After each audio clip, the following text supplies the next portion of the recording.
Look at the board, क्या question है? If a vector is equal to 2i minus j plus 4k and b vector j minus k, then find a unit vector perpendicular to a plus b and a minus b। तो सबसे पहले काम करता है अपन a plus b vector निकालते हैं। ये भी कोई वेक्टर रहा होगा।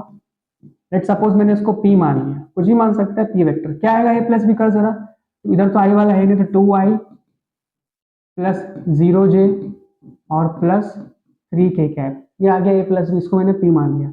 ऐसे ही a minus b निकाल, ये भी वेक्टर आएगा, इसको मैंने q वेक्टर मान लिया। तो ये कितना हो जाएगा 2i minus 2j plus 5k cap.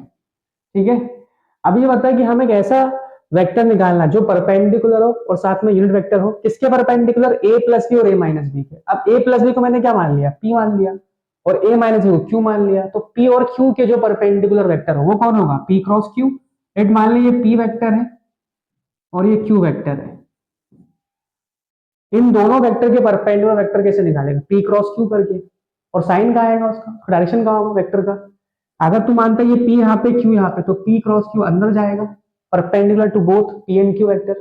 या फिर अगर तू p यहाँ मानता है और q यहाँ मानता है, तो अब p क्रॉस q क्या रहेगा? तो कहाँ आएगा? बाहर आएगा direction, out of the board. दोनों के परपेंडिकुलर भी होगा, इसका मतलब दोनों साइड डायरेक्शन हो सकते हैं, अंदर भी बाहर भी। और दोनों वेक्टर किस होंगे? परपेंडिकुलर ही। तो साइन दोनों लेना पड़ेंगे, प्लस माइनस दोनों साइन लेके करना पड़ेगा। तो जो n यूनिट वेक्टर मान सकता है, तो मान ले मैंने बोला कि अगर मैंने p क्रॉस q निकाला, p क्रॉस q कौन सा वेक्टर होगा? जो उन्हीं दोनों p और q के परपेंडिकुलर होगा। और अगर इसी के मॉड से मैं डिवाइड करता हूँ, p क्रॉस q के मॉड से अगर मैं डिवाइड करता हूँ, तो मुझे क्या मिलेगा उस डायरेक्शन में? n unit vector. मैंने n मान लिया, n यूनिट वेक्टर। और यहाँ पे साथ में मैं क्या लगाना चाहूंगा? Plus minus. क्यों सर प्लस माइनस क्यों? क्योंकि वो डायरेक्शन अंदर भी हो सकता है इनटू द बोर्ड और आउट ऑफ द बोर्ड। ठीक है, क्योंकि मुझे नहीं पता p और q कैसे रखे हुए हैं, तो प्लस माइनस साइन दोनों लेके काम करना पड़ेगा। चल p क्रॉस q निकालते हैं पहले। ठीक है, p क्रॉस q निकालते हैं। तो p क्रॉस q कैसे निकालेगा? p क्रॉस q, बनाओ डिटर्मिनेंट i j k। ठीक है, प्लस माइनस प्लस।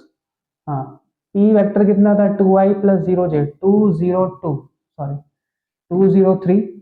और q क्या था अपना? 2 माइनस 2 5। हाँ, तो p क्रॉस q निकालो जल्दी से। p क्रॉस q आई कैप कितना आएगा यहाँ पे? 0 minus of minus 6i minus j, ये कितना हो जाएगा? 10 माइनस 6 और प्लस k कैप, क्या जाएगा साइड में इसके? -4। क्लियर है? तो p क्रॉस q मेरे हिसाब से p क्रॉस q जो आ जाएगा वो आ जाएगा 6i minus 4j minus 4k। ये आ गया हमारा p क्रॉस q।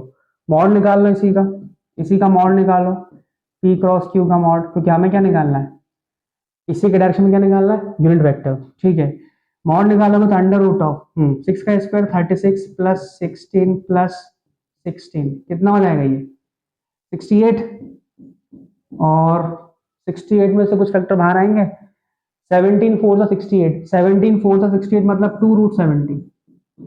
ठीक है, बस निकाल लो। एन यूनिट वेक्टर क्या हो जाएगा?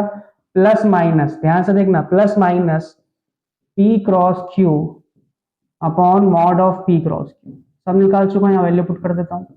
Plus minus p cross q कितना है? 6i minus 4j minus 4k। इनमें से दोनों, इन तीनों में से 2 कॉमन आ रहा है, 2 कॉमन निकाल लिया मैंने। अंदर क्या बचेगा? 3i माइनस 2j, ध्यान से देख, माइनस 2k।